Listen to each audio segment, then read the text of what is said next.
इस बुलेटिन के प्रायोजक हैं योगमणि इंस्टीट्यूट ऑफ नर्सिंग। नमस्कार, जबलपुर लाइव के इस बुलेटिन में आपका स्वागत है। मैं हूं आपके साथ आकाश। अब देखते हैं खबरें विस्तार से। कोरोना संक्रमण के बाद भी देश, प्रदेश और जिले में परिवहन सुविधाएं बहाल हो गई हैं। शहर के दीनदयाल चौक स्थित अंतर्राज्यीय बस अड्डा ISBT से अब हर घंटे यात्री बसों की आवाजाही भी शुरू हो गई है।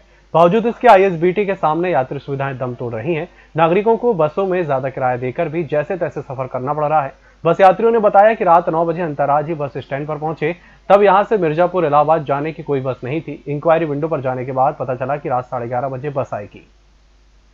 अतिथि शिक्षक और छात्रवृत्ति से जुड़े मसलों का 1 दिसंबर तक किसी हाल से में निराकरण कर लिया जाए, ये संभाग के सभी जिला शिक्षा अधिकारियों को संयुक्त संचालक लोक शिक्षण ने दिए हैं। उन्होंने ऐसा नहीं करने वाले अधिकारियों को कार्रवाई करने के लिए तैयार रहने को कहा है। आदेश के मुताबिक CM हेल्पलाइन प्रकरणों का L1 और L2 स्तर पर संबंधित विकासखंड शिक्षा अधिकारी और जिला शिक्षा अधिकारी द्वारा परीक्षण कर नियमानुसार अतिथि शिक्षक और छात्रवृत्ति के लंबित CM हेल्पलाइन प्रकरणों के निराकरण की कार्रवाई 1 दिसंबर तक पूरी कर ली जाए। संयुक्त संचालक ने कहा कि CM हेल्पलाइन को लेकर लगातार अनदेखी हो रही है। L1 और L2 में निर्धारित समय सीमा के भीतर प्रकरणों का निराकरण नहीं हो रहा है। दशहरा और दीपावली पर्व के बाद सर्दियों में कोरोना संक्रमण बढ़ने की संभावना व्यक्त की जा रही थी, लेकिन नवंबर माह में परिणाम इसके विपरीत रहे।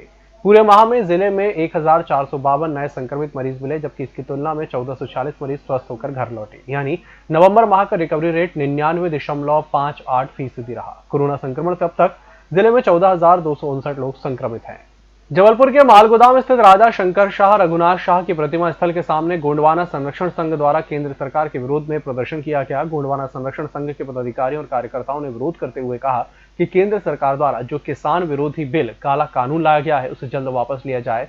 साथ ही गोंडवाना संरक्षण संघ ने हरियाणा, पंजाब, उत्तर प्रदेश में किसी काले कानून को लेकर जो आंदोलन कर रहे हैं उन्हें जायज ठहराते हुए उनका समर्थन करने की बात कही है। वहीं गोंडवाना संरक्षण संघ ने केंद्र सरकार को चेतावनी दी, अगर जल्द ही इस किसान विरोधी बिल को वापस नहीं लिया गया तो देश भर में समस्त आदिवासी समाज किसानों के हित में उनके साथ मिलकर उग्र आंदोलन करेगा।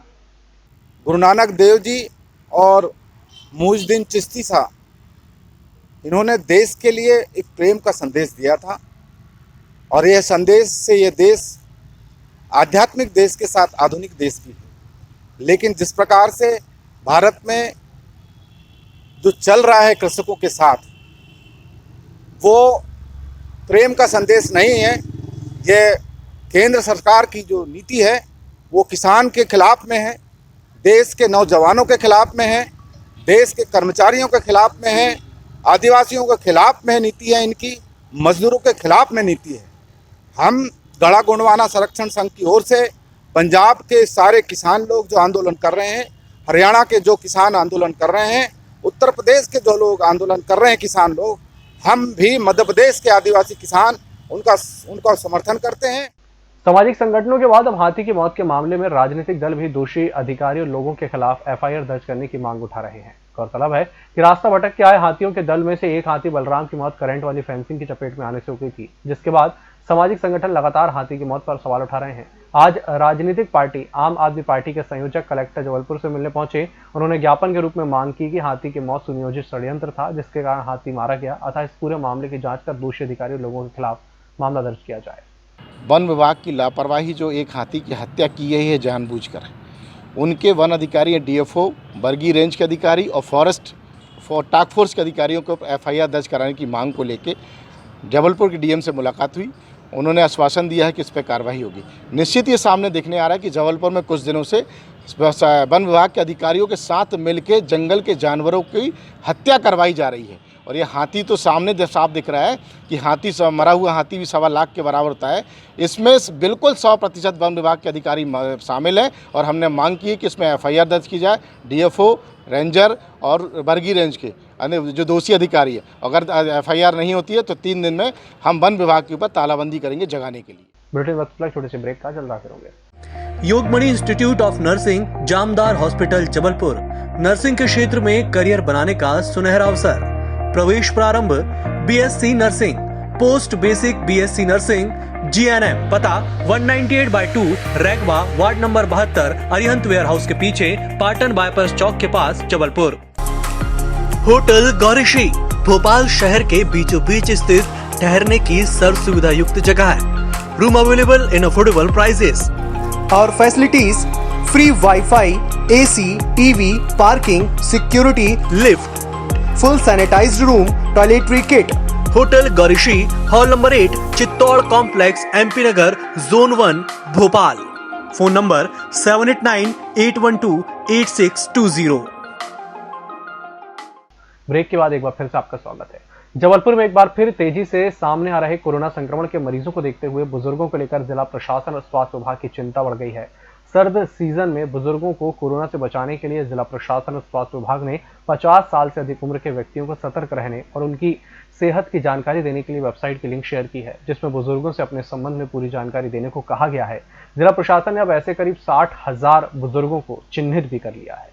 ट्रांसपोर्टरों को मंगलवार को सुबह तीसरी बार यातायात ASP संजय अग्रवाल ने अंतिम हिदायत दी है कि उनके ट्रांसपोर्ट में आने वाले वाहन यदि समय से बाहर नहीं निकलते तो वह अब वाहनों को जब्त करने की कार्रवाई शुरू कर देंगे। इसके पहले 2 बार DSP स्तर पर कार्रवाई की जा चुकी है। कार्रवाई में ट्रांसपोर्टरों की बैठक लेकर चर्चा की गई थी और इसके बाद भी व्यवस्था नहीं सुधरने पर वाहनों के चालान किए गए थे। मध्य प्रदेश हाईकोर्ट की मुख्य पीठ ने भोपाल में बिना अनुमति प्रदर्शन और भड़काऊ भाषण देने के मामले में कांग्रेस विधायक आरिफ मसूद की याचिका पर सरकार समेत शिकायतकर्ता को नोटिस दिया है।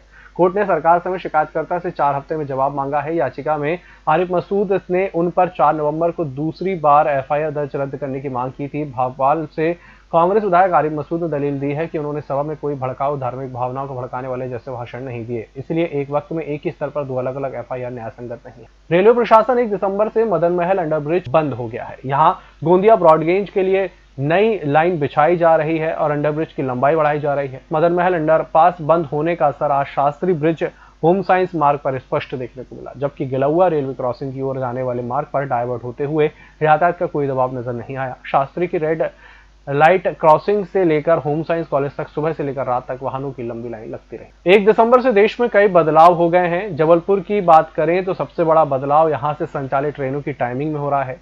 भोपाल जाने वाली ओवरनाइट हो या फिर लखनऊ को जोड़ने वाली स्पेशल बनकर चल रही चित्रकूट एक्सप्रेस हो, सभी की टाइमिंग में बदलाव हो गया है। जबलपुर से संचालित कुछ 6 ट्रेनों की टाइमिंग में बदलाव किया गया है। इस बुलेटिन में फिलहाल इतना ही। जी के साथ मुझे दीजिए इजाजत। नमस्कार।